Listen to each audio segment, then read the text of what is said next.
Assalamualaikum warahmatullahi wabarakatuh. Halo semuanya, perkenalkan nama saya Iftigar Rahma dari program studi Ilmu Politik. Saya dari kelompok 2 PJBL mengusung tema sosial dan politik dengan judul strategi meningkatkan partisipasi politik pemilih pemula di Kecamatan Kawalu. Untuk informasi selanjutnya akan dijelaskan oleh rekan-rekan saya.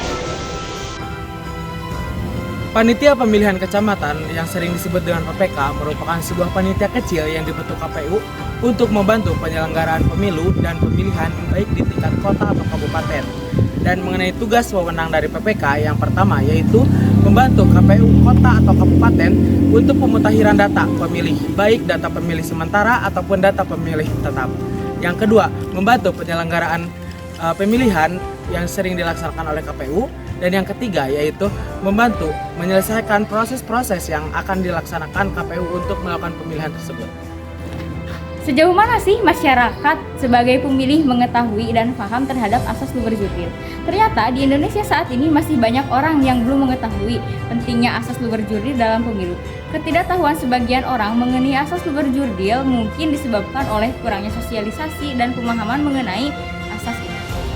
Setelah kita wawancara dengan petugas PPK di Kecamatan Kawalu, mereka menyebutkan bahwa penyuluhan sering dilakukan di sekolahan, media online, platform online, dan media lainnya.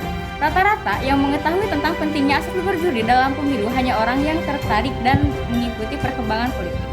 Untuk menjamin integritas pemilu, upaya sosialisasi dan pendidikan politik harus diperluas dan terarah supaya pemahaman terhadap masyarakat terhadap asas luber jurdil ini meningkat. Sosialisasi dan pendidikan politik bagi pemilih muda agar mereka memahami pentingnya partisipasi dalam proses politik dan pemilihan umum. Kedua, ada mendorong pemilih muda untuk berbicara tentang masalah politik dan memberikan suara mereka. Ketiga, ada survei atau jajak pendapat untuk memahami pandangan dan kebutuhan politik muda. Dan yang terakhir ada partisipasi dalam kegiatan pemilihan umum sebagai anggota PPK, PPS, PPLN, KPPS atau petugas pemuktahiran dan pemilih peliputan, pemberitahuan atau publikasi dan penelitian atau kajian. Lalu apa saja sih strategi yang digunakan oleh PPK Kecamatan Kawalu guna meningkatkan partisipasi masyarakat dalam pemilu 2024 ini, terutama untuk pemilih pemula yang baru saja akan memilih pada tahun ini? Nah, yang pertama strategi yang digunakan diantaranya adalah seminar, kemudian juga penyuluhan ke sekolah-sekolah di mana memberikan pemahaman bahwa memilih dalam pemilu kali ini sangat-sangat penting, tentunya untuk Indonesia beberapa tahun ke depan. Nah, di samping hal itu kami juga menanyakan tanggapan dari PPK Kecamatan Kawalu, bagaimana sih tanggapannya tentang pemilu 2019. Seperti yang teman-teman tahu, mungkin banyak sekali pemberitaan ketika pemilu 2019 bahwa banyak petugas KPPS yang meninggal dunia ketika setelah penugasan di KPPS.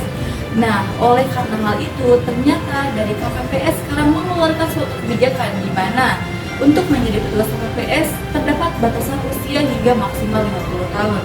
Untuk fungsinya tentu saja menghindari hal-hal buruk yang telah terjadi di tahun sebelumnya, kemudian juga untuk meningkatkan kinerja dan efektivitas pada tahun 2024 ini.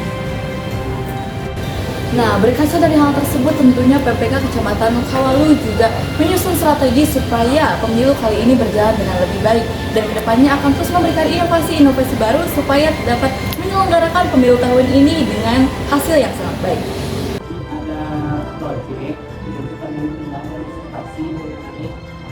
Kebetulan kita itu kebagian di PPK sama Korascam. Waktu hari Kamis kalau nggak salah udah ke Ibu ya. Oh iya. Ya mau ya, ke PPK gitu, mau kayak kita tuh ada beberapa mungkin observasi atau ke PPK, maka juga